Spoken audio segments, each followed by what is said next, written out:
બ્રહ્માકુમારી સંસ્થાના પવિત્ર તપસ્વી ઈગલોને આજે રવિવારે ગાંધીનગર ખાતે મહાસંમેલનનું આયોજન કરવામાં આવ્યું હતું. બ્રહ્માકુમારી સંસ્થાના પવિત્ર તપસ્વી યુગલોનું આજે રવિવારે ગાંધીનગર ખાતે મહાસંમેલનનું આયોજન કરવામાં આવ્યું. આ મહાસંમેલનમાં અમદાવાદ, મણિનગર સબજનના સૌથી વધુ સેવા કેન્દ્રો પરથી 2000 જેટલા તપસ્વી યુગલ આત્માનું સન્માન કરવામાં આવ્યું હતું. આ પ્રસંગે ભારત સાધુ સમાજના અયોધ્યા ધામ સ્થિત રાષ્ટ્રીય મહામંત્રી રસિક પીઠાધીશ્વર મહંત જન્મેજય શરણ મહારાજ અને જદગુરુ ઓમકારનંદ મહારાજે સંબોધન કર્યું હતું.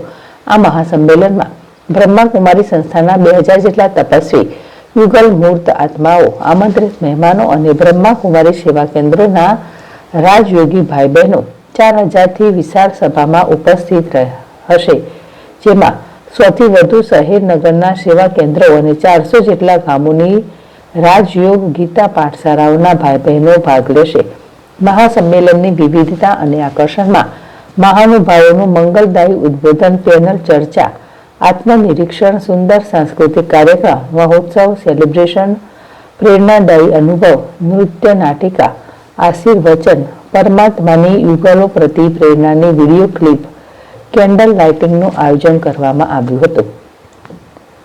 Bureau report, ZSTV, Ahmedabad.